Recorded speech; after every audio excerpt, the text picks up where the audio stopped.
Buenas tardes, que Dios los bendiga. Les invitamos a que tomen su asiento y vamos a dar inicio esta tarde a este servicio, disponiendo nuestros corazones. Recordarles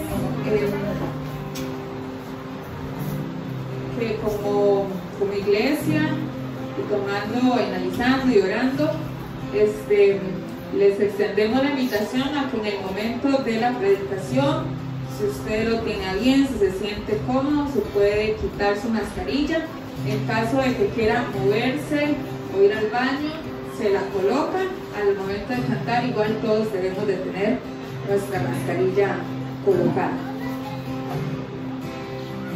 Vamos a iniciar. Les invito a que cierren sus ojos y me acompañen en una oración esta tarde. Señor, gracias. Gracias por darnos la oportunidad de haberte conocido, Señor, de haber sido cautivados por tu amor y de hoy podernos llamar hijos tuyos, Señor, a través de Jesucristo y su obra en la cruz. Padre, gracias porque desde antes de la creación del mundo, en tu plan estaba este día donde tu pueblo, nosotros como tus hijos, nos uniéramos para glorificar tu nombre, para que nuestros labios canten alabanzas a nuestro Creador y para que nuestros corazones sean confrontados, sean alimentados, sean reformados, Señor, en ti, para que nuestras necesidad, Señor, de ti hoy sea satisfecha, Señor, por tu palabra. Te pedimos perdón, Señor, por cualquier falta que haya contristado tu espíritu, Señor, y con corazones humildes los queremos presentar ante ti, Señor, pidiéndote que sigas trabajando en nosotros y te sigas perfeccionando con tu poder en nuestras vidas, Señor. Queremos que en esta tarde lo único que sea más importante seas tú, Señor. Que nuestros corazones reconozcan la necesidad que tienen de ti. Que el único nombre que sea exaltado y glorificado sea el nombre de Jesucristo. No nuestras voces, no nuestra habilidad de tocar, no la figura humana de cada uno de nosotros, sino lo que tú muestras a través de cada uno de nosotros, Señor, para tu gloria. Gracias, Señor, una vez más, y reconociendo quién eres, reconociendo lo que has hecho y lo que harás, Señor, queremos adorarte y exaltarte en esta tarde. Esto lo pedimos, Señor, en tu nombre. Amén. Y si usted lo tiene bien, lo invito a que se ponga sobre sus pies y con la humildad que hemos estado estudiando, reconociendo nuestra pobreza y la riqueza que encontramos en el Señor, hoy le podemos decir: Señor, aquí estamos, un pueblo tuyo, sediento de ti, un pueblo que reconoce que solo por tu gracia somos redimidos, que reconoce que solo por tu gracia hemos sido restaurados en tu reino, que lo único que necesitamos es reconocer que aquí estamos, con manos abiertas, para que tú hagas lo que te plazca en nosotros, Señor.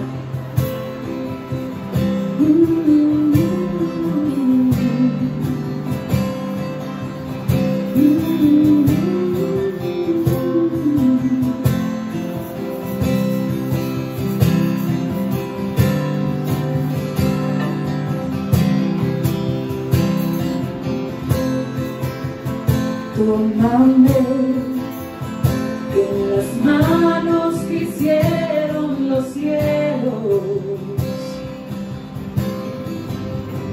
hállame en la gracia que me redimió, de todo me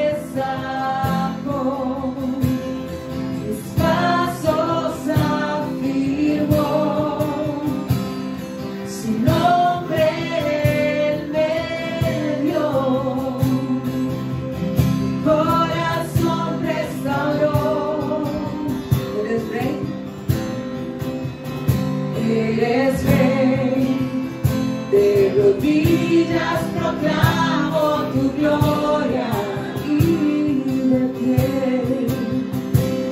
de pie, sin temor ahora puedo cantar. El lodo me sacó, mis pasos afirmó, su nombre en medio, mi corazón restauró.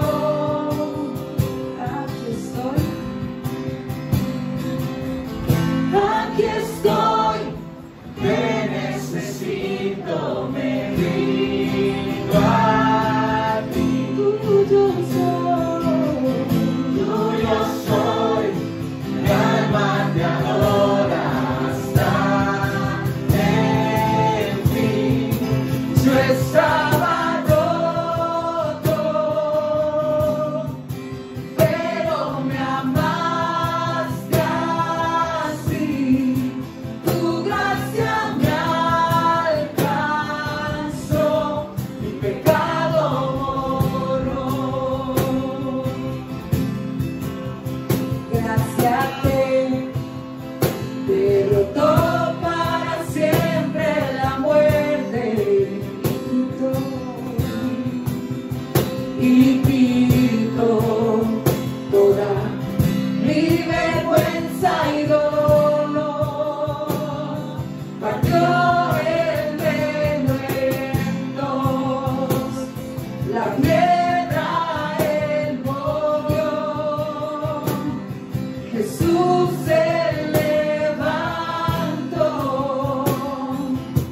y junto a él me sentó.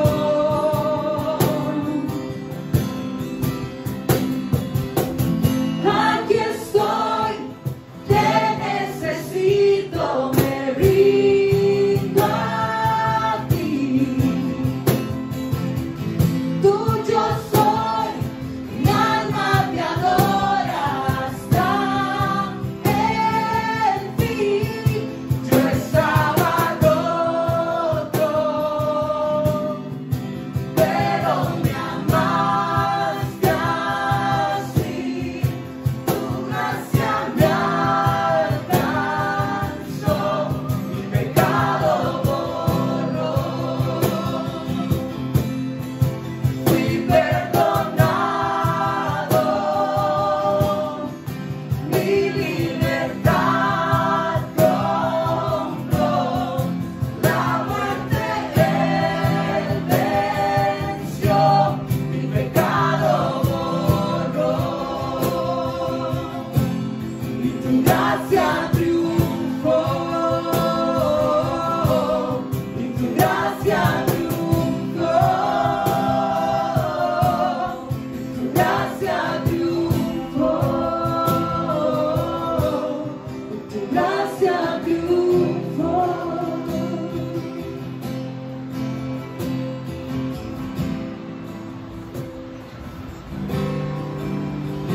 Está nuestra oración, Señor, que siempre haya hambre y sed de ti en nuestros corazones. Que siempre tengamos la convicción de lo que hiciste en la cruz. Que siempre haya humillación en nuestros corazones y decirte: aquí estoy, te necesito, rindo a ti. Tuyo soy, mi alma te adora hasta el fin. Aquí estoy, te necesito, me rindo a ti. Tuyo soy, mi alma te adora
y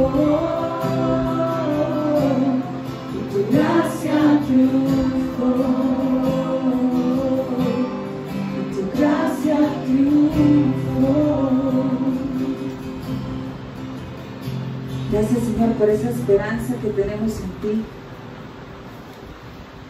Y es por eso que cada día más queremos conocerte y queremos que tu amor nos inunda, Señor.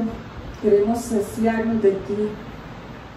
Queremos degustar de tu palabra, como decía el salmista, Señor, que sea esa miel dulce en nuestras vidas. Que así como los ciervos braman por las aguas, así nuestra alma clame por ti, Señor. Que nuestra copa rebose de ti, Señor, en nuestras vidas.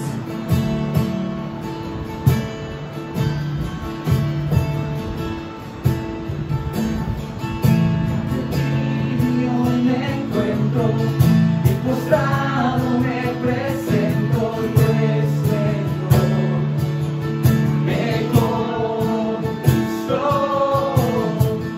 Con tu paz me abrazas, me rodeas con tu gracia, tu amor.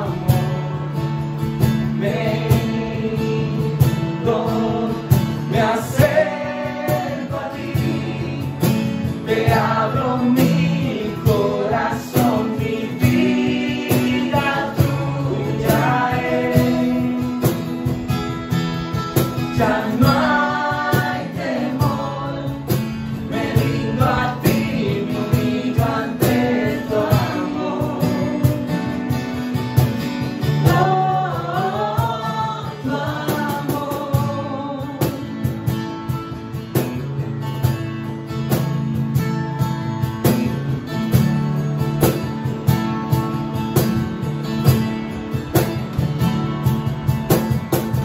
Si me pierdo, tú me encuentras y levantas mi cabeza, puedo ver tu majestad.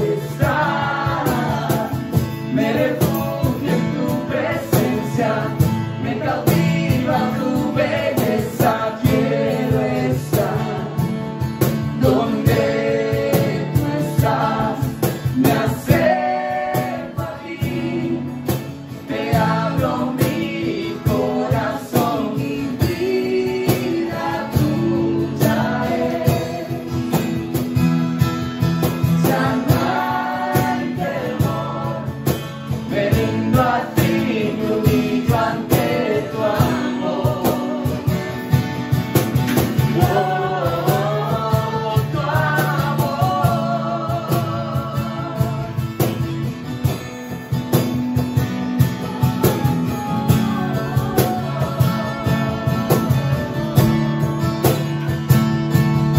Profundo amor que lava mi interior, escucha mi clamor, te necesito, Dios. Cantaré, mi voz levantaré, Jesús te buscaré, tu rostro quiero ver. Me acerco a ti, te abro mi corazón, mi vida tuya es. Ya no hay temor, me rindo a ti, me humillo ante tu amor. Oh, tu amor.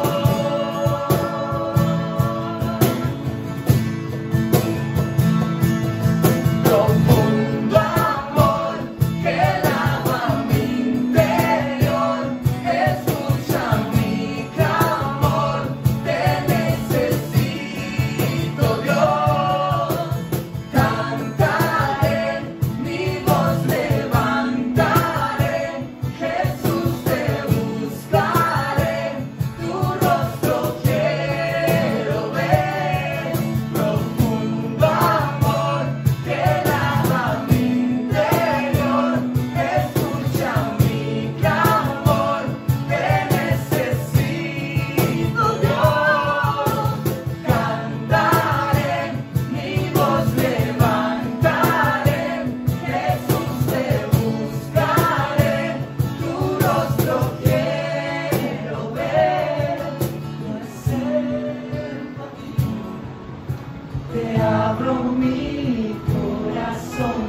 vida tuya es.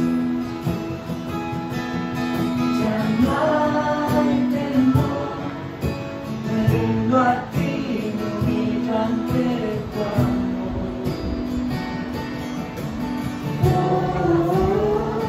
Tu amor.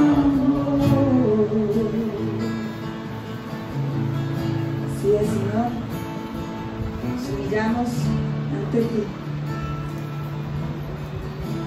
Que siempre sea la posición de nuestros corazones, humillarnos ante el Rey de Reyes y Señor de Señores.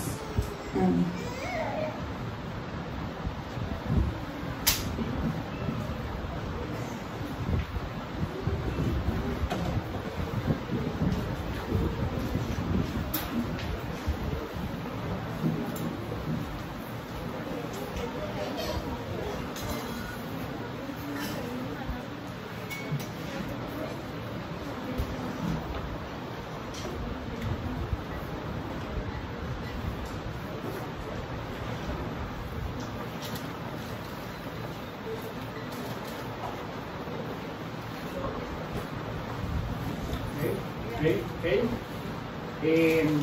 Las servidoras, Pau y Meme, van a repartirle los paquetes a los niños.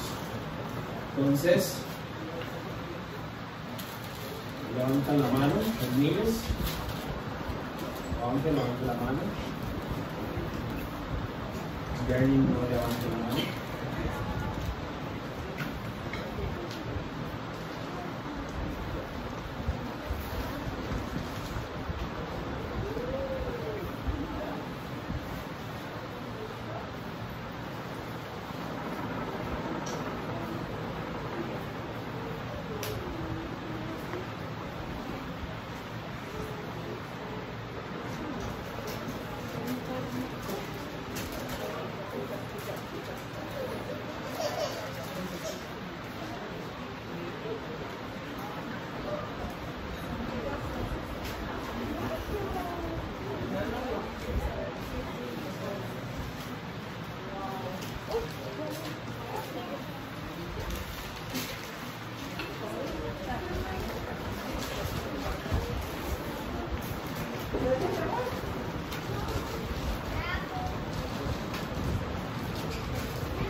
Ok, si alguien necesita una Biblia en español, puede levantar la mano y le podemos también dar una Biblia.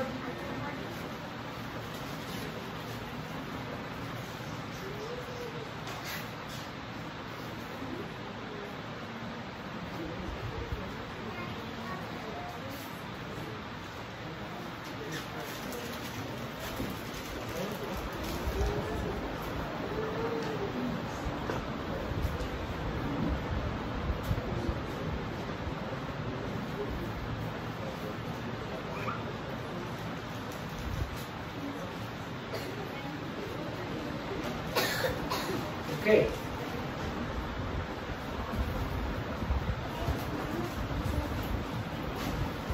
Creo que estamos. Bien. Antes de poner las ofrendas, Mariana me va a ayudar. Quiero saludarlos a todos una vez más. Hoy tenemos personas nuevas. ¿Cuál era tu nombre otra vez? Melissa. Melissa nos visita por primera vez. Bienvenida, Melissa. Que Dios haga esta tu casa. Están las puertas abiertas. Bienvenida. También tenemos a la familia de Richard y Emily. Welcome, guys. Espero que mi español fluya como inglés. I hope that it flows in your mind, my Spanish. Pero bienvenidos. Por favor, pasen a saludarlos. También a muchos de ustedes. Yo un día a todos los demás los conozco. Pero también quiero que saluden hoy, si pueden, paren a saludar a una familia que para mí es sumamente especial, que es la familia de Denis León y de Kai. Que si hablo mucho me pongo a llorar, sinceramente. Pero no solo Dios les ha dado un lugar demasiado importante en mi vida, principalmente Dennis, que es costarricense, cada vez de Santa Bárbara, pero Dennis ha tenido gran influencia con nuestra generación desde muy joven, ha sido firme y radical en su seguir al Señor y ha sido un obrero que todos hemos aprendido mucho y admiro mucho yo. Y con su esposa Kyle, simplemente lo que era Dennis se triplicó, ¿verdad? En la manera en que ellos y ahora su familia le dan la gloria a Dios y lo honran en todo lo que hacen. Entonces, Dennis, bienvenido. Es un honor para mí tenerte aquí y sé que para la familia de Nosara también, para los que te conocen, y de verdad gracias por acompañarnos.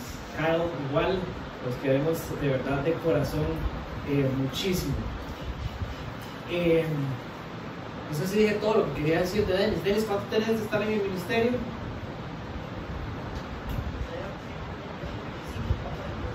25 años de estar en el ministerio.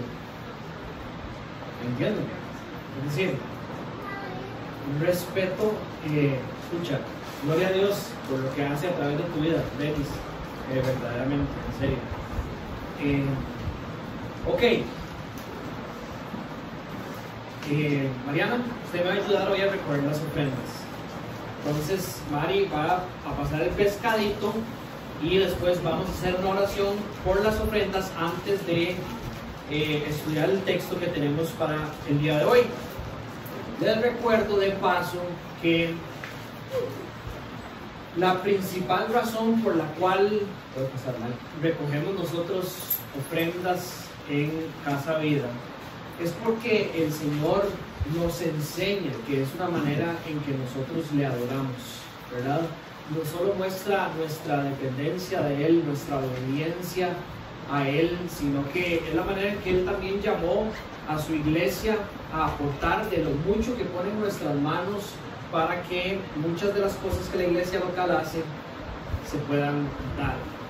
Entonces, mientras usted da su ofrenda y antes de que pidamos la bendición ante el Señor, hágalo con un corazón gozoso, entendiendo de para dónde va. Sepan que también, por conveniencia, estamos en un mundo, ¿verdad?, todo es demasiado tecnológico. Hay cuentas de la asociación en el Banco de Costa Rica y recientemente también tenemos Simpe Móvil, que es bastante conveniente. Laura, no me acuerdo cuál es el número, pero le pueden preguntar al lado que está allá atrás, que les dé el número del Simpe Móvil para también si quieren hacer sus ofrendas por esa manera. No, ¿usted me escucha ahí atrás? Ok.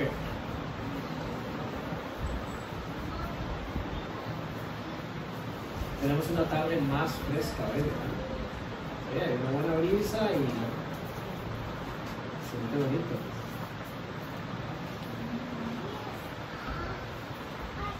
Ok, Mari se queda conmigo y vamos a presentar la ofrenda ante el Señor. Padre Santo, de nuevo venimos ante ti agradecidos, Señor, esta vez por tanto que nos das. Nos has dado la vida, nos has dado este lugar, nos has dado todo, Señor, todo es tuyo y nos llamas a ser buenos administradores de lo tuyo aquí en la tierra, Señor. De una manera en que mostramos nuestro entendimiento de esto y nuestra fidelidad a ti es por medio de nuestras ofrendas. Las hemos dado y aquí las presentamos ante ti, Señor, pidiéndote que las bendigas y que pongas sabiduría en aquellas personas que toman las decisiones de cómo usarlas para que tu nombre sea exaltado primeramente, Señor, y la misión de la iglesia local aquí en Nosara pueda ser alcanzada. Gracias, Jesucristo, en tu nombre oramos. Amén.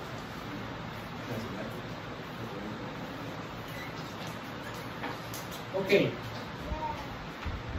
hoy vamos a estar en varios pasajes por la particularidad del tema que vamos a estudiar, pero seguimos montados en el orden establecido por el Sermón en el Monte que encontramos en el Evangelio de Mateo, capítulo 5.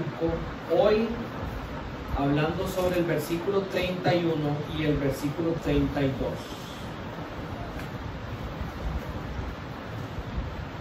Mateo capítulo 5, pueden abrir sus Biblias, versículos 31 y 32.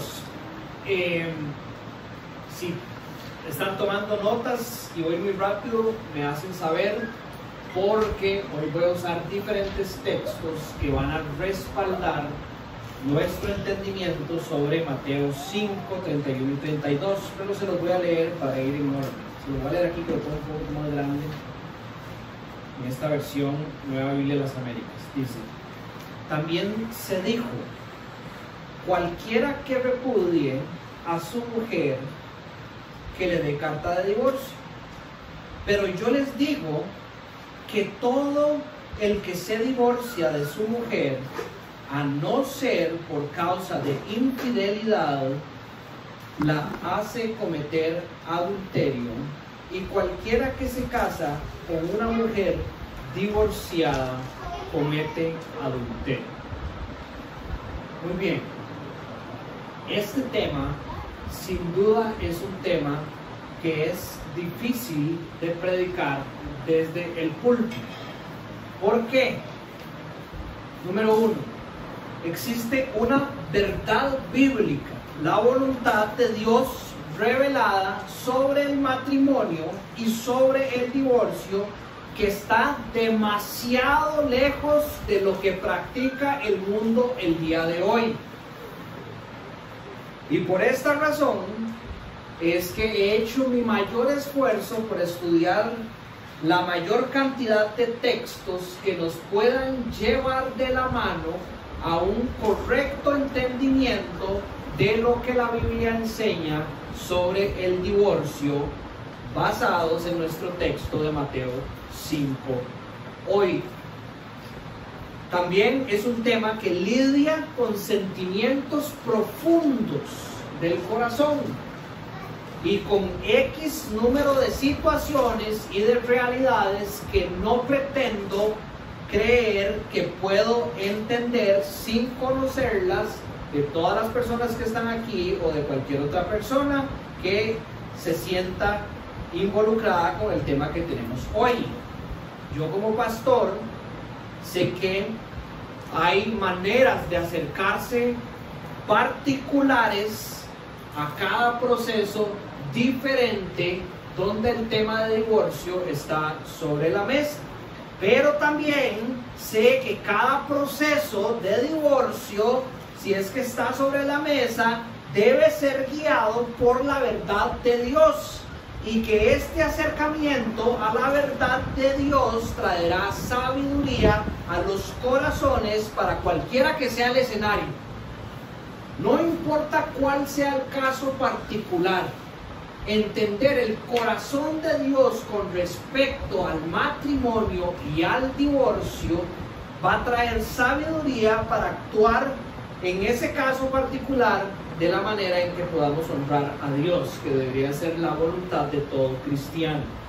Nuestra posición ante los textos que vamos a estudiar hoy no debería de ser la de excusarnos contra la verdad divina, es decir, buscar en nuestro corazón razones de suficiente peso como para yo poderme excusar y ser una excepción o demás con respecto a lo que estamos escuchando o escucharemos hoy de la verdad divina, sino que más bien en humildad deberíamos dejar que la palabra de Dios hable a nuestros corazones y que guiados por la misma palabra actuemos como el Señor bien enseña que debemos actuar, sea cual sea la situación. Así que mi oración durante las últimas semanas y el día de hoy es que ninguno de ustedes crea que soy insensible al acercarme a este tema, sino que más bien que me vean como un mensajero de Dios, portador de la verdad, tanto sobre lo que es correcto ante los ojos de Dios, como la gracia de Dios y la misericordia que viene con su verdad, para que sea cual sea el escenario, una vez más, usted crezca en el entendimiento de la verdad, si es necesario, se arrepienta y tenga la comunión como el Señor manda a tener con Él. Y por último, no deja de ser tentador para mí, se los confieso, sentirme joven e inexperimentado con respecto al tema matrimonial comparado con algunos de ustedes. Yo solo tengo 9 años de ser casado y 9 años de ser pastor, así que no tengo vasta experiencia ni en el matrimonio ni aconsejando divorciados. Esto puede ser también tentador para ustedes, como que yo no esté preparado suficientemente por mi experiencia para presentar este tema.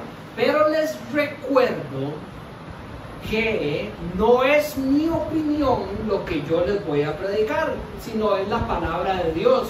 Así que de antemano le pido perdón a cualquier persona que se pueda sentir ofendido por algo que yo diga. Pero si usted se siente ofendido por la verdad de Dios, yo lo invito a que usted vaya y tenga una conversación con su Padre Celestial. Y además, como dice Timoteo, yo ni ustedes deberían de preocuparse por mi juventud, según el capítulo 4 de la primera carta de Timoteo, sino más bien yo y ustedes debemos velar porque lo que yo esté predicando sea la verdad de Dios y nada más. Entonces, si alguno siente que se le revuelve el corazón conforme vamos estudiando los textos bíblicos, su tarea no es, una vez más, excusarse, sino ir a la verdad y descubrir cuál era la intención del Señor al hablar de los temas que hoy vamos a estar tocando.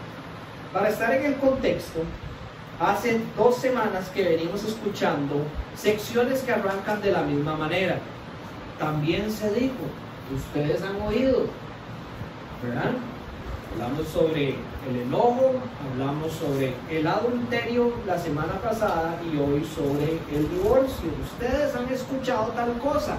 Y Jesucristo viene no a agregar a la ley, les repito, sino a reformarla, a traer de vuelta a la superficie el significado original que le dio Dios desde el principio a un pueblo que estaba completamente torcido en el entendimiento.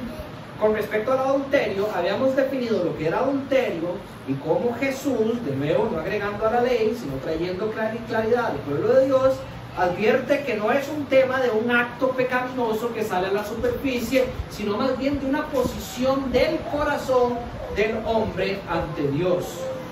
Dios está diciéndole a la humanidad desde el principio, lo que yo quiero del hombre es el corazón, no obras, no actos superficiales que parezcan actos de justicia, sino el corazón. Dios quiere que ese corazón sea puro, como venimos viendo desde las bienaventuranzas, sea fiel y sea temeroso a Él. Hablábamos la semana pasada que el temor de Dios nos llevará naturalmente a la fidelidad y a querer cumplir los propósitos divinos dentro de una relación como el matrimonio. Cerramos diciendo los siguientes puntos. Debemos cambiar el placer temporal con respecto al adulterio, que no dura más que un segundo, un rato o un tiempo, por el gozo en el Señor y en las cosas terrenales. Debemos de evitar la inmoralidad sexual fuera y dentro del matrimonio, ya que por todo lado la Biblia apunta que es el inicio de la podredumbre que se da en el corazón que lleva a los actos que Dios declara inmundos. Debemos de buscar la pureza, no es simplemente dejar de hacer lo desagradable a Dios, es cambiar esos hábitos por los hábitos de la nueva naturaleza. Recuerden, esta enseñanza es fundamental en el caminar del cristiano. Usted no se hace más santo, si podemos usar la palabra, o más recto desde el punto de vista del caminar de la santificación, simplemente dejando de hacer cosas malas, sino llenando su mente y transformando su mente por medio de las cosas buenas que vienen del Señor, que limpian las cosas malas que hay adentro y las sacan de nosotros. No simplemente es dejando de hacer, el corazón sigue enfermo, es sanando el corazón por medio de lo que Dios le ha dado al hombre en su palabra. Recuerden no de tratar solos nada más, de evitar el adulterio, sino con la familia de la fe, para encontrar el origen de qué es lo que lo está causando y cortarlo, ser radical. Va a doler cortarse la mano, va a doler sacarse un ojo, pero las implicaciones son de vida eterna o de muerte eterna. Vale la pena atacar lo que haya que atacar. Hoy, no solo dentro del matrimonio, fuera del matrimonio también, para la gloria de Dios. Como les decía antes, ya entrando en el tema de hoy, es un tema delicado por la falta de abordaje que se le ha dado en las iglesias y por la manera tan torcida en que se practica al día de hoy el matrimonio y por ende el divorcio. Así que vamos a tratar de dibujar, tal vez voy a usar la pizarra para que a ustedes les sea más fácil, a través de varios textos bíblicos, 3 puntos que creo que son importantes que todos tengamos en nuestra mente y en nuestro corazón. Abro paréntesis. Hoy va a ser un poquito más denso de lo usual. ¿Por qué? Porque obviamente no puedo alcanzar muchos ejemplos prácticos debido a la diferencia de escenarios que pueden haber, sino que quiero apuntar a los orígenes teóricos para que usted tenga de dónde agarrarse para poder aplicar o aconsejar en los diferentes escenarios prácticos. Punto número 1 que vamos a abordar es que la intención de Dios para el matrimonio es que sea para toda la vida.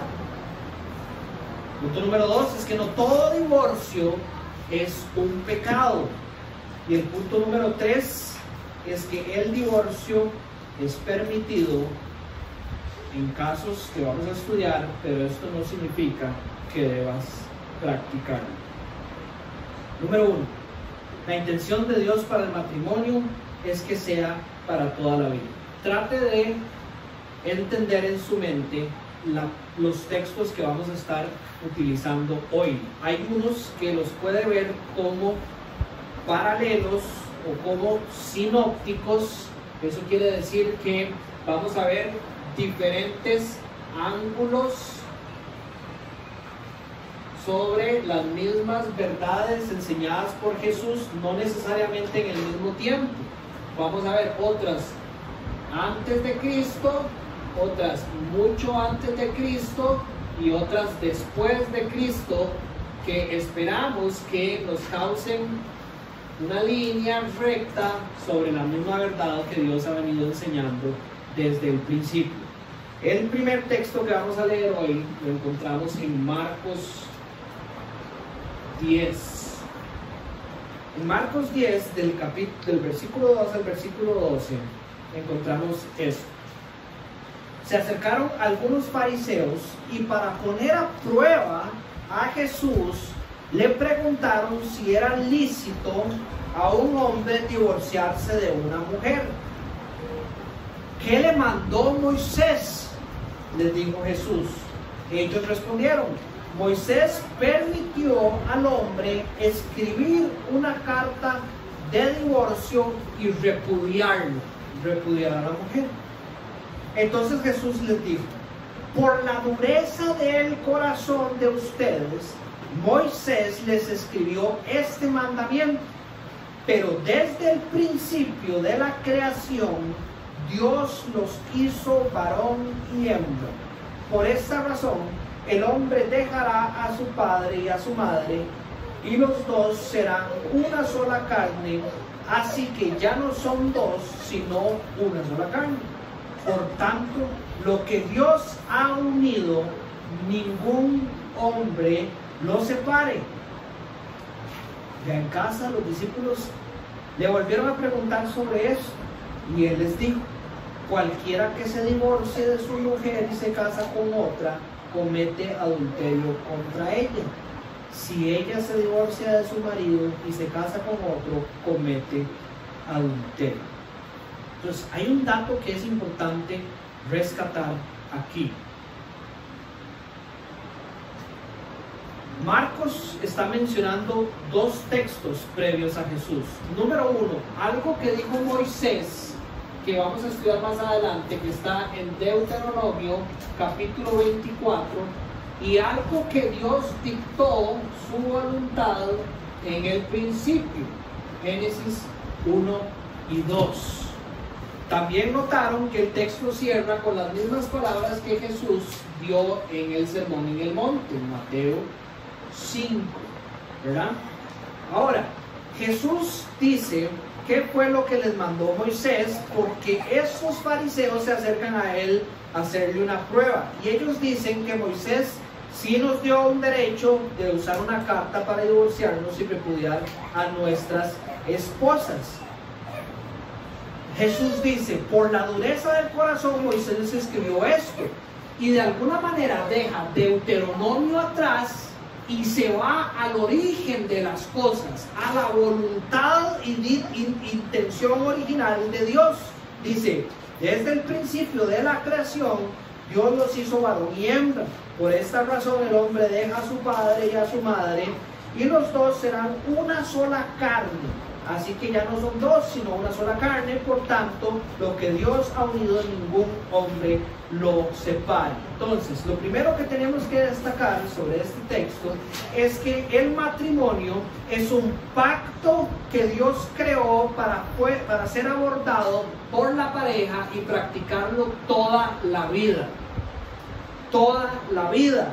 Dios dice desde el principio, ignorando lo que dice Moisés, Jesús brinca al Génesis y dice, esta es la intención original. Moisés hizo algo por la dureza de corazón, ya vamos a estudiar eso, pero la intención original era que el hombre se uniera en una sola carne a la mujer y que nada en la tierra lo separe. Este pacto, que es la palabra que usa Proverbios 2 del 16 al 18 y Malaquías 2 entre el 14 y 16, donde se refiere al matrimonio, es el entendimiento de que Dios ha traído a una mujer, y lo voy a decir en este orden porque así lo presenta el Génesis, a la presencia del hombre, y con la convicción en el corazón de los hombres de que esa mujer es la que Dios ha traído para que yo pase el resto de mi vida, entramos en lo que es el matrimonio. Ese es el entendimiento que toda persona debería de tener sobre lo que es este pacto matrimonial. Cualquier persona que entra a un matrimonio sin esa convicción se está engañando. Él como cristiano está, según él, engañando a Dios, porque le está diciendo, vea, yo sé lo que usted dice, pero yo no creo en eso, yo creo que probablemente la cosa si no funciona y yo la mando al carajo rápidamente, ¿verdad? Y obviamente está engañando a su esposa. Es un corazón que por practicar ese tipo de cosas demostraría no conocer a Dios. Para los que creemos en el pacto matrimonial no hay plan B. Es un pacto que empieza en mi corazón y después es un pacto que se extiende a mi esposa con el Señor. Es un pacto en el cual estamos completamente convencidos de que por la fortaleza del Espíritu de Dios que está en nosotros, vamos a poder vivirlo por el resto de la vida. En la sección de 1 Corintios capítulo 13, donde se habla sobre el amor de Dios, que es muy usado en los matrimonios, se describe el amor de Dios de una manera muy similar, léanlo y estudienlo con delicadeza, a el fruto del Espíritu de Dios en los cristianos de Gálatas capítulo 5. Lo que el Espíritu causa en un cristiano es similar a lo que describe el sentimiento que tiene Dios llamado amor en 1 Corintios capítulo 13. Nosotros podemos amar, hacer uso de ese atributo comunicable de Dios por el Espíritu que está en nosotros. Y con eso claro, yo entro en el matrimonio creyendo que así como Dios me ama, yo puedo amar a mi esposa toda mi vida. Además, entramos a este pacto entendiendo, y lo hemos estudiado aquí en la iglesia, y lo estudiamos la semana pasada cuando hablábamos del adulterio y de esa escena dentro del matrimonio, que podemos arrancar cualquier cosa que sea necesario que pueda destruir este pacto. En el caso de la semana pasada, Jesús hablaba del adulterio y de la inmoralidad sexual. Pero el adulterio, la práctica de la inmoralidad sexual dentro del matrimonio, Jesucristo dice, arránquela de raíz, desde el puro corazón. Ante los ojos de Dios es prácticamente si usted está caminando el mismo camino, por lo que Dios sabe que puede llevar. Los que entramos en este pacto con el entendimiento de que la carne nos va a llevar a romperlo, somos aquellos que preferimos cortarnos un brazo, sacarnos un ojo, antes de pasar la eternidad en el lago de fuego. Es un pacto para toda la vida. Además, la intención de Dios no puede ser nunca divorciarse, ya que Él odia el pecado. Él odia el divorcio, específicamente dice Malaquías en el capítulo 2, versículo 16. Y claro, como Dios no va a odiar el divorcio si el divorcio destruye la representación de dos cosas que Dios tenía la intención de reflejar en el matrimonio.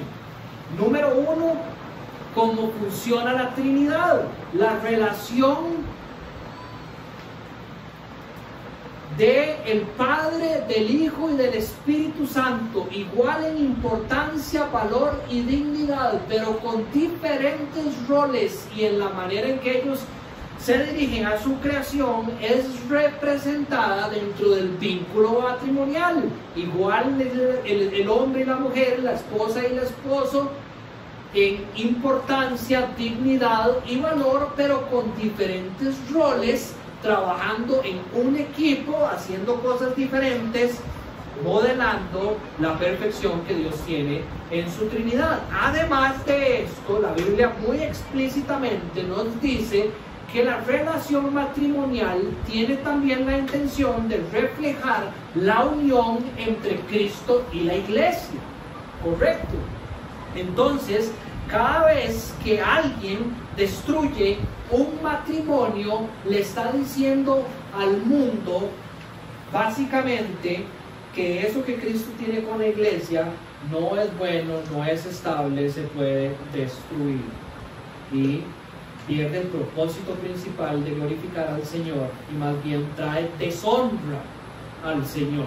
Cada vez que en la sociedad en la que nosotros vivimos algún cristiano menciona la palabra divorcio o la palabra matrimonio a una persona no creyente, esa persona no creyente tiene las suficientes herramientas, lastimosamente, para atacar a la iglesia y la manera en que nosotros hemos decidido vivir el matrimonio de la misma manera en que la vive el mundo.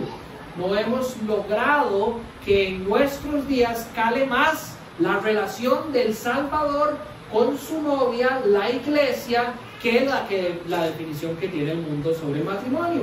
Algo que es a conveniencia, cuando a mí me sirva, y si no, lo termino. Entonces, definitivamente, la voluntad del Señor era que el matrimonio fuera para toda la vida. Déjeme leerle estos otros dos textos que entran también en nuestro cuadro. Número uno, bueno, no, ya leímos Mateo, Marcos 10 y también Lucas en el capítulo 16. Leo estos dos. Lucas 16, 18 dice: todo el que se divorcia de su mujer y se casa con otra comete adulterio, y el que se casa con la que está divorciada del marido comete adulterio. Marcos 10, versículo 11: cualquiera que se divorcie de su mujer y se case con otra comete adulterio contra ella. Si ella se divorcia de su marido y se casa con otro, comete adulterio. La manera en que lo describen Marcos y Lucas, al igual que la manera en que lo describe Mateo en el capítulo 5, da una sensación de que si alguien llegara a practicar el divorcio, desde todos los ángulos se va a terminar ofendiendo a Dios. Jamás puede ser la voluntad de Dios que alguien viva la vida matrimonial pensando en que vive con una carta en el pantalón, que es el divorcio, la salida de esto que yo he pactado con Dios. Porque siempre que Jesucristo toma el menor de los tiempos para hablar del divorcio comparado con la magnitud que tiene el texto bíblico para hablar de la bendición del matrimonio. Es para mencionar lo dañino que puede ser, no solo para la persona que lo está practicando, sino también para la persona a la cual se le está entregando, digamos, la carta de divorcio o está siendo divorciada, sino que también a las personas que están alrededor. Cualquier persona que se llega a relacionar con la divorciada o con el divorciado, también comete adulterio y ahí sigue la pudrición de la sociedad. Jamás podríamos pensar que esta es la voluntad de Dios. Si ustedes notan los textos, los fariseos quieren hablar de razones aceptables para el divorcio. Ese es el approach de los fariseos. Las razones aceptables para un divorcio. Jesús les responde con la importancia de la santidad del matrimonio. ¿Ustedes quieren hablar de divorcio? No vale la pena ni siquiera hablar de eso. Hablemos del diseño original, hablemos de lo santo que es esto ante los ojos de Dios. ¿Quieren hablar de que se rompe el matrimonio? Jesús quiere hablar de que los matrimonios no se rompen porque solo Dios los sostiene. Definitivamente esta no es la voluntad de Dios. El divorcio viene a ser la materialización de un montón de cosas desagradables a Dios. Ayer estaba hablando con mi esposa y no le pedí permiso para compartir esto, pero yo sé que en su corazón no hay problema, sobre cómo ella, siendo una niña de 9 años, recuerda el divorcio de sus padres. Y esto se lo dije con mucho amor, pero hubo un momento que le tuve que decir, ay, ya no me diga más, porque digamos, era como tirar una piedra en un lago.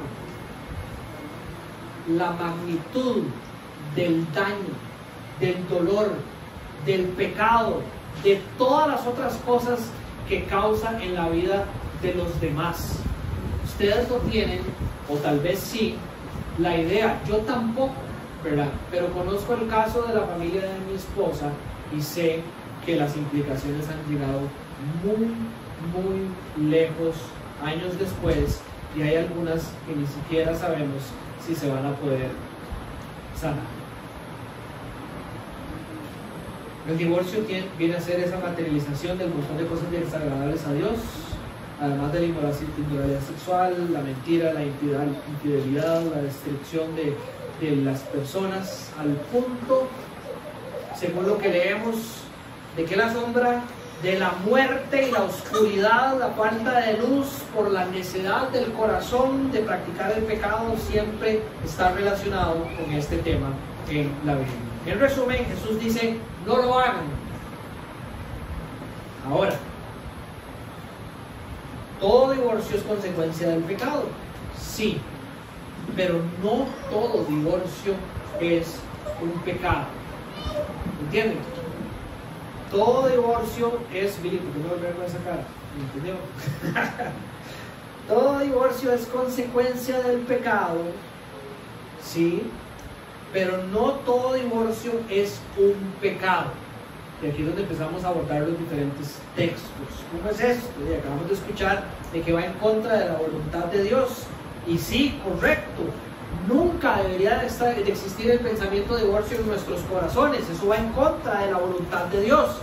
Pero el divorcio no siempre es un pecado. Pongamos la atención a este texto que habíamos leído ya en Marcos. En el versículo 6 del capítulo 10 dice que desde el principio de la creación Dios los hizo varón y hembra. Usted lo ha escuchado este texto. Por esta razón el hombre deja a su padre y a su madre y los dos serán una sola carne. Así que ya no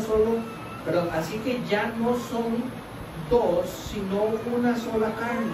Por tanto, lo que Dios ha unido, ningún hombre lo separe.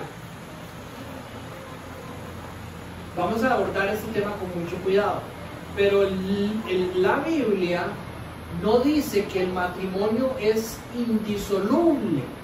La Biblia lo que dice es que los hombres no lo pueden deshacer.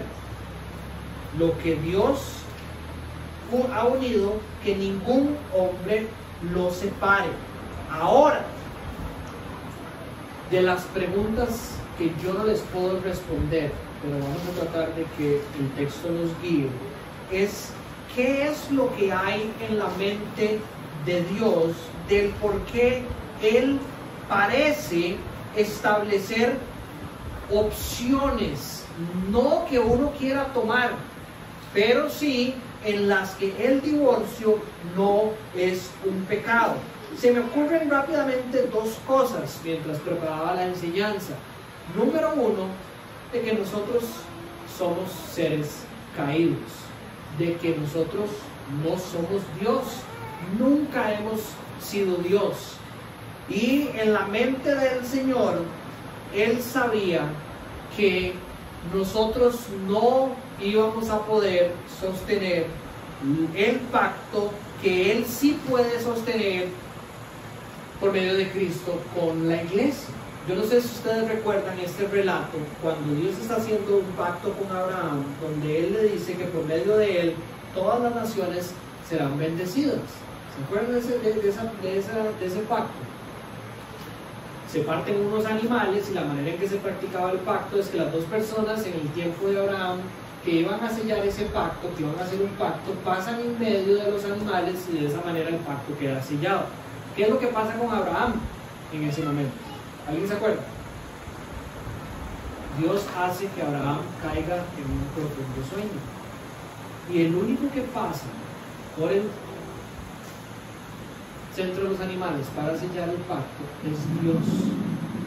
Dios hace un pacto con Él mismo que nosotros vemos cumplido en Cristo, para poder así asegurar su plan perfecto de que las familias iban a ser bendecidas por medio de la descendencia de Abraham por todos los tiempos.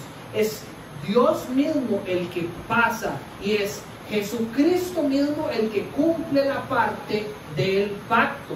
Es un pacto que Dios hace con Dios porque Él sabía que en nuestro pecado nosotros no lo íbamos a poder cumplir. Creo que hay algo de eso, no lo tengo claro al 100, ¿verdad?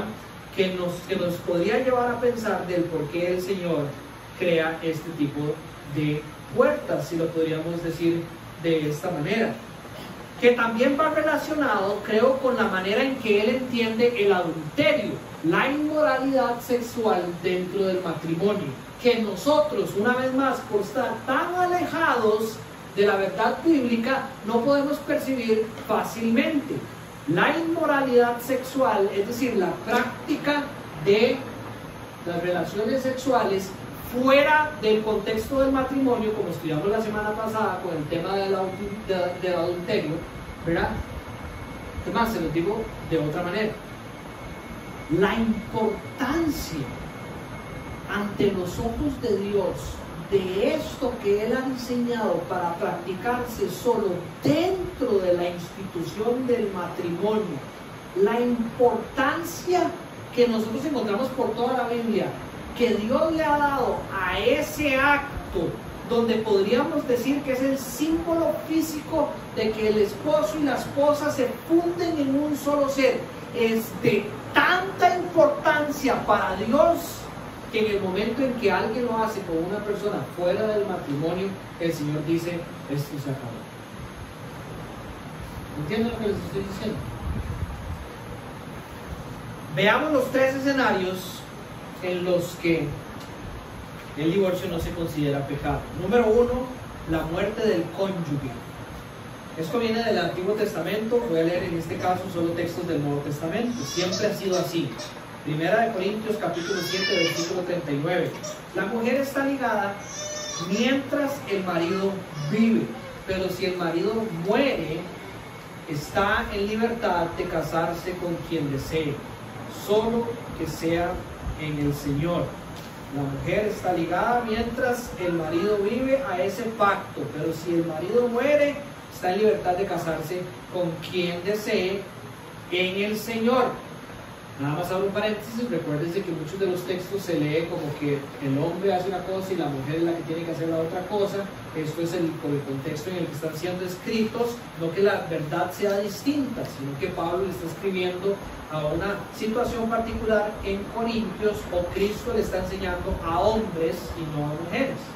Romanos capítulo 7, versículo 1 también dice: ¿acaso ignoran, hermanos, pues hablo con los que conocen la ley, que la ley tiene jurisdicción sobre una persona mientras vive? Pues la mujer la mujer casada está ligada por la ley a su marido mientras él vive. Pero si su marido muere, queda libre de la ley en cuanto al marido. Así que mientras vive su marido será llamada adúltera si ella se une a otro hombre. Pero si su marido muere, está libre de la ley, de modo que no es adúltera, aunque se una a otro hombre. En resumen, el pacto del matrimonio tiene durabilidad mientras los cónyuges estén vivos. Si uno de los dos muere, es como si estuvieran divorciados, se rompe ese pacto, y mientras sea en el Señor, la mujer o el hombre pueden volver a casarse. ¿Quién es el que ha disuelto el pacto matrimonial? Dios, no el hombre. La segunda razón por la cual podríamos decir que, según los textos bíblicos, que el divorcio es permitido es por la inmoralidad sexual del cónyuge. Aquí es donde aparece la famosa cláusula que solo encontramos en el libro de Mateo. Voy a leerles otro texto, que es Mateo capítulo 19. Tengo también por aquí. Mateo capítulo 19 dice que se le acercaron algunos fariseos de nuevo para ponerlo a prueba y le hacen la misma pregunta: ¿le está permitido a un hombre divorciarse de su mujer por cualquier motivo? Jesús les respondió: ¿no han leído que aquel que los creó desde el principio los hizo varón y hembra? Muy parecido, un ángulo diferente a lo que registra Marcos. Por esta razón el hombre dejará a su padre y a su madre y se unirá a una sola mujer, y los dos serán una sola carne. Así que ya no son dos, sino una sola carne. Por tanto, lo que Dios ha unido, ningún hombre separe. Ellos le dijeron: entonces, ¿por qué mandó Moisés darle carta de divorcio y repudiarla? Y él les contestó: por la dureza del corazón, Moisés les permitió a ustedes divorciarse de sus mujeres, pero no ha sido así desde el principio. Pero yo les digo, esto es diferente en Mateo, pero yo les digo que cualquiera que se divorcie de su mujer, salvo por infidelidad, salvo, según la versión que usted tenga, por inmoralidad sexual, y se casa con otra, comete adulterio. Ahora, aquí es donde necesito que me trate de poner muchísima atención, porque como digo yo, aquí es donde la chancha tuerce el rabo. Es importante como Mateo está escogiendo las palabras. Yo les digo que cualquiera que se divorcie de su mujer, son las palabras de Jesús escritas por Mateo, salvo por infidelidad o inmoralidad sexual.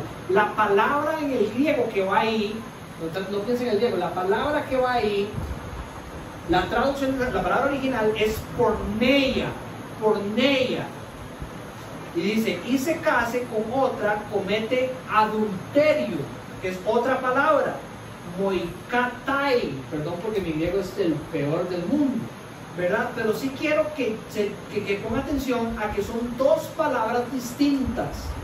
Mateo perfectamente hubiera dicho, en las palabras de Jesús, que cualquiera que se divorcie de su mujer por adulterio, y hubiéramos podido tal vez entender que es inmoralidad sexual, pero no. ¿Usted me ayuda ahí?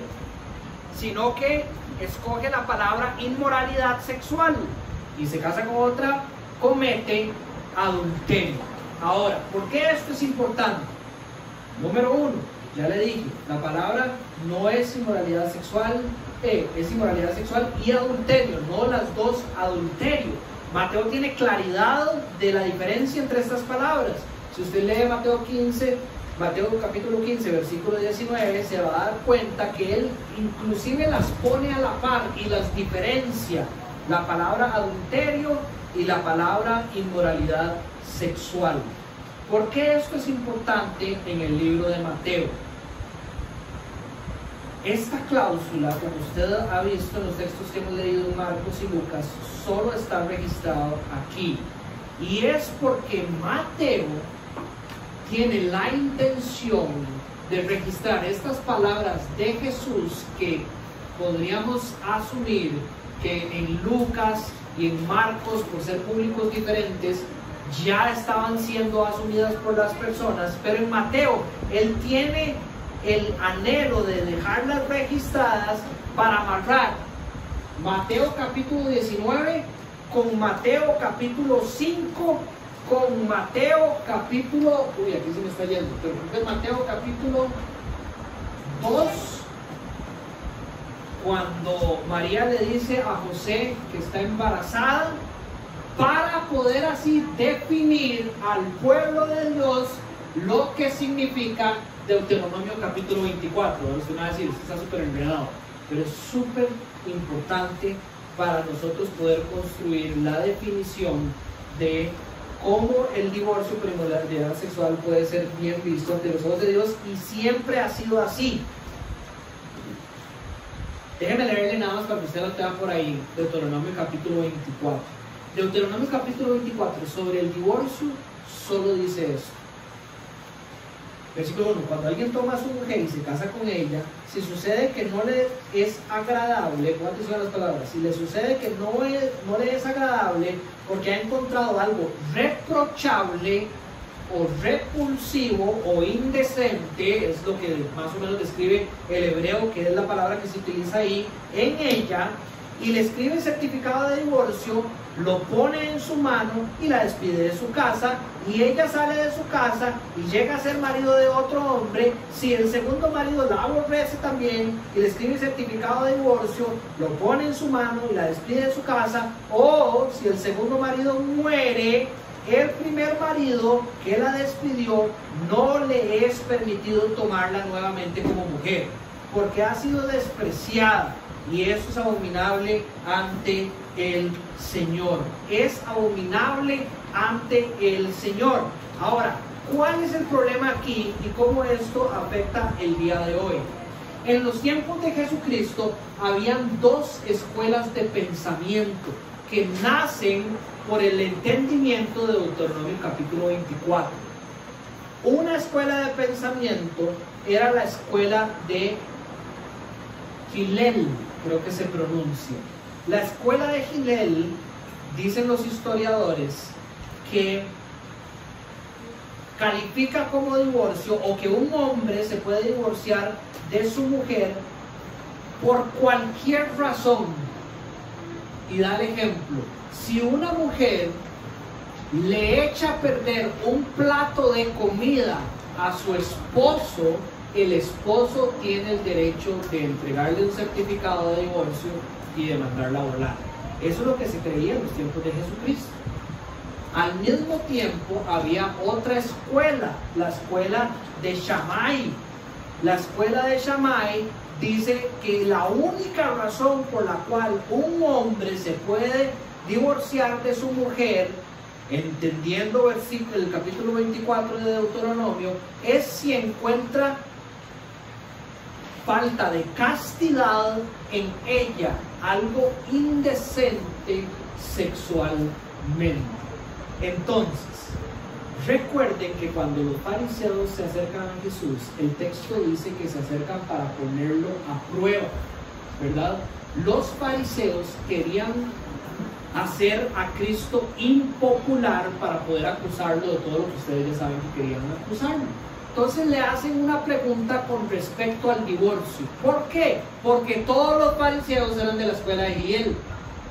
Eso es en el capítulo 19 de Mateo. No sabemos, pero probablemente habían escuchado las enseñanzas del capítulo 5 de Mateo. Entonces, para ponerlo a prueba y hacerlo impopular ante todos los que estaban escuchando, llegan y le preguntan: ¿usted qué opina del divorcio? Y Jesús les dice: ¿qué fue lo que les dijo Moisés? Y los tira al Deuteronomio capítulo 24. ¿verdad? Entonces ellos se van al capítulo 24 de Deuteronomio y le dicen que Moisés nos permitió darles carta de divorcio. Y Mateo registra las palabras de Jesús y es intencional en decir, ya de parte de Jesucristo, que yo les digo que cualquiera que se divorcie de su esposa, a menos de la razón de la inmoralidad sexual, está cometiendo adulterio y hace que su esposa y cualquier otra persona que se relacione con ella o con usted caiga en adulterio. Entonces está redefiniendo el entendimiento de toda la sociedad, y esto es crucial para nuestra sociedad también.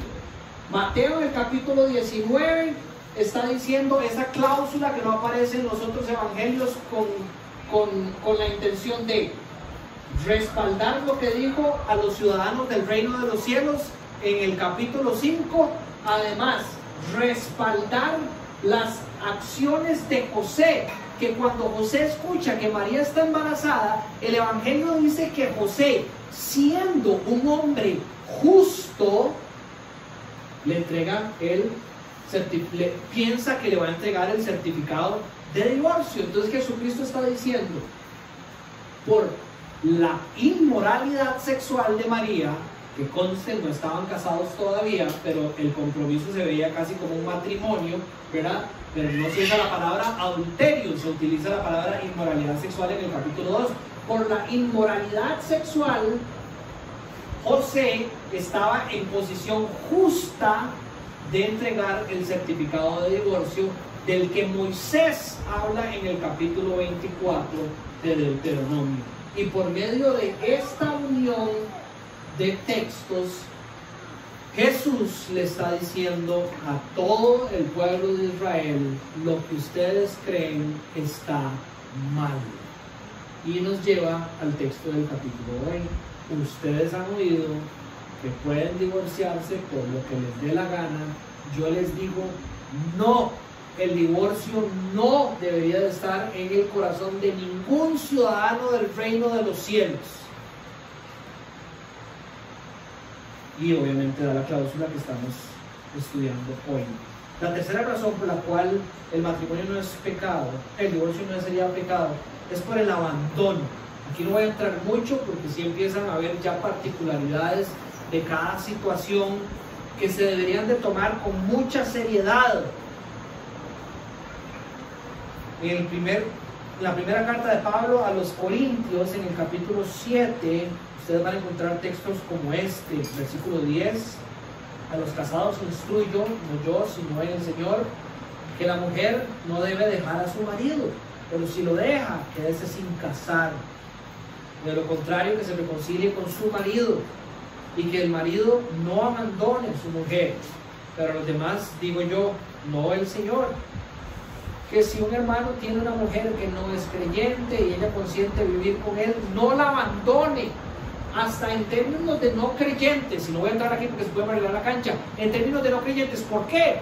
Porque la carta de divorcio se la dio Moisés al pueblo de Dios, pero el diseño del matrimonio se lo dio Dios a toda la humanidad, a creyentes y no creyentes. Entonces no crean que simplemente porque un matrimonio se divorció y no creyentes, entonces sí se puede hacer algo con los no creyentes. No, lo que Dios habla del matrimonio es para toda la humanidad, pero bueno, eso es otra harina de otro costal que dice, para los demás les digo yo, al Señor, que si un hermano tiene una mujer que no es creyente y ella consiste en vivir con él, no la abandone, y la mujer cuyo marido no es creyente y él consiente vivir con ella, no abandone a su marido. Sin embargo, si el que no es creyente se separa, que se separe. En tales casos, el hermano o la hermana no están obligados, sino que Dios nos ha llamado a vivir en paz. Es decir, se rompe una vez más ese pacto matrimonial por el abandono del cónyuge.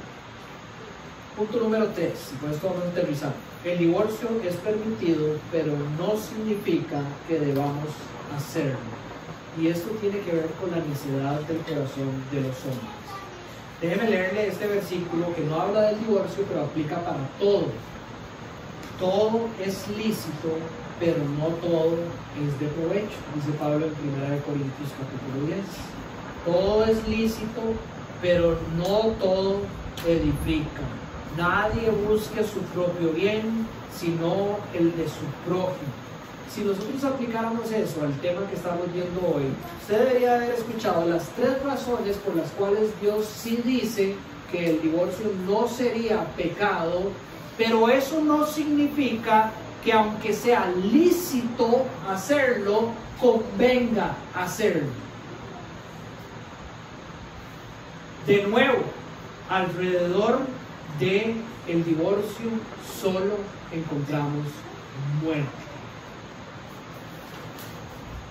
Todo es lícito, pero nada es de provecho. Y además dice el versículo 24, nadie busque su propio bien, sino el de su prójimo. Los divorcios se caracterizan por cada persona buscando su propio bien.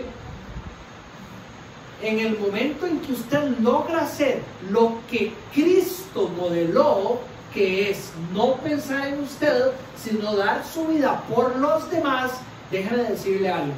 Si usted lucha con todas las ganas, y por favor, no estoy diciendo que si alguien se divorció no es que no lo logró.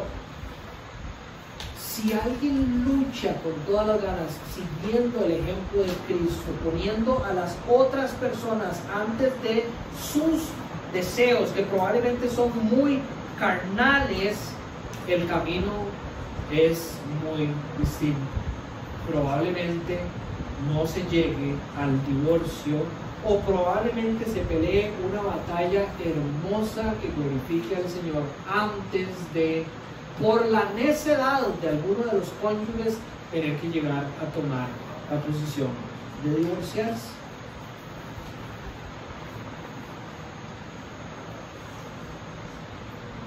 Todo me es permitido, pero no todo me es de provecho.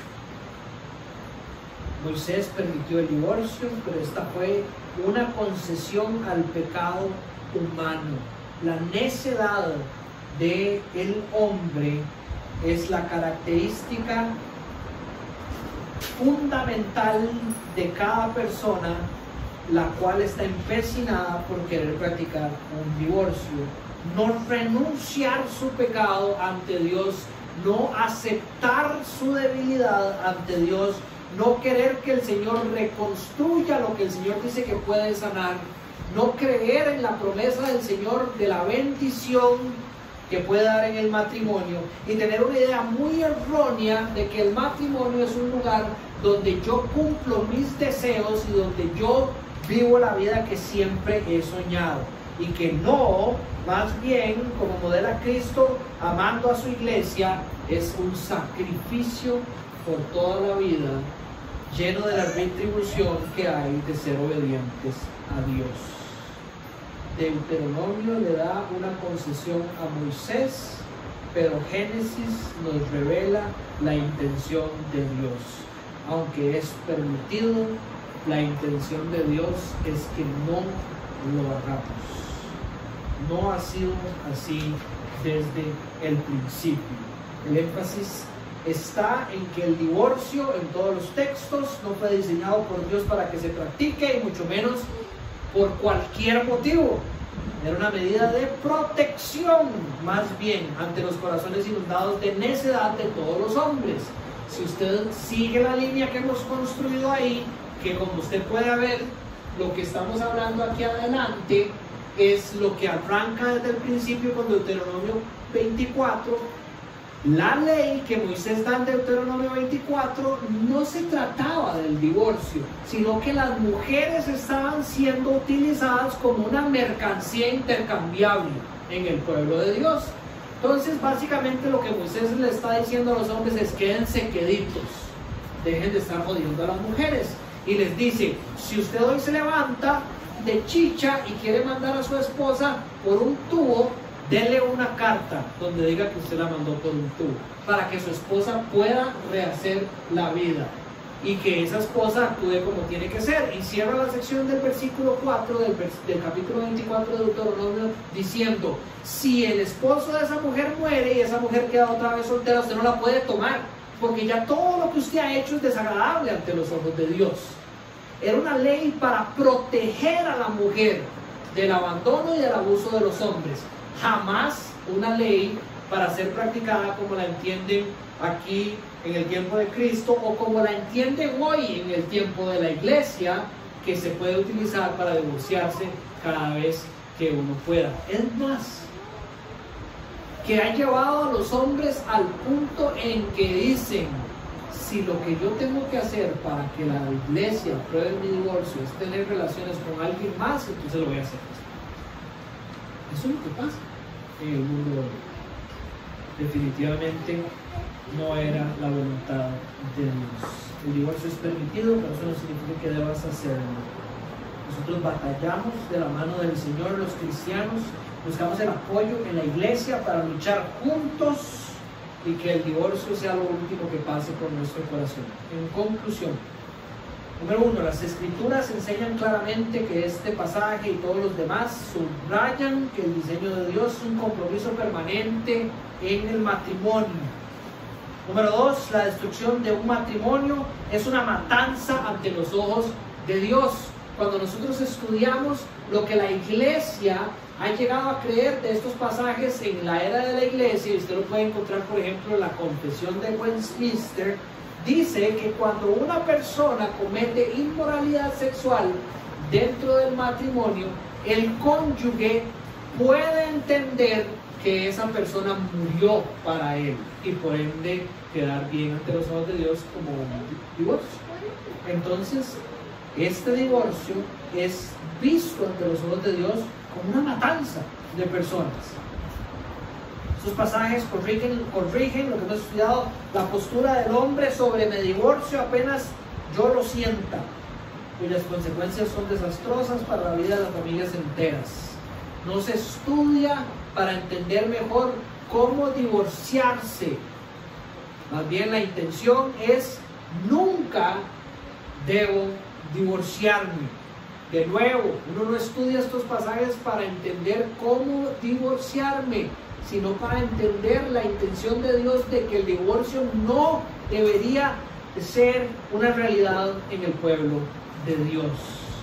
No caminemos ese camino solo. Abracemos el cuerpo de Cristo y luchemos para que esto nunca se dé en nuestras vidas.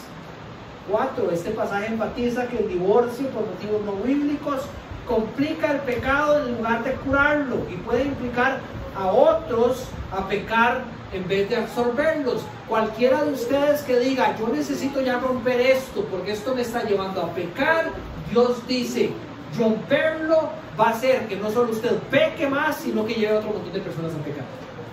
No es el camino correcto ante los ojos de Dios. No es el divorcio la cura del pecado. La cura del pecado es Cristo. Y entre más Cristo hay en nuestro matrimonio, más lejos vamos a estar de un pensamiento como el divorcio. Y por último, volverse a casar es cometer adulterio, o casarse con una divorciada es adulterio, excepto en los casos en los que Dios ha permitido. Los que se han vuelto a casar, y esto es importante, de manera inapropiada, deben quedarse casados. Recuerden la cruz. Si hoy usted está escuchando una verdad de Dios y siente convicción en su corazón de que usted ha actuado mal, el Señor no lo llama a divorciarse, a tratar de construir su matrimonio pasado, sino a quedarse en el matrimonio en el que está. Arrepiéntase ante el Señor de lo que hizo anteriormente y sepa, como dice Hebreos en el capítulo 4, que cuando usted se acerca a ese trono de gracia en la que está sentado el Rey de Reyes, el Rey de este reino de los cielos, de Mateo 5, usted lo único que va a encontrar ahí es misericordia y gracia sobre su vida, no castigo ni fuego. Así que si usted está en una posición donde usted hoy ha encontrado convicción de pecado, vaya a ese trono y dígale: Señor, he escuchado tu verdad y me arrepiento hoy de haber actuado como actué. Quiero honrarte, así que haz de mi vida hoy y de mi vida matrimonial hoy algo que te dé gloria. ¿Bien? Bien. puede que haya preguntas. Entonces, o alguien me para el video, Merce, tal vez, para no hacerlo más largo. Y antes de orar, si alguien tiene alguna pregunta o alguien quiere comentar algo.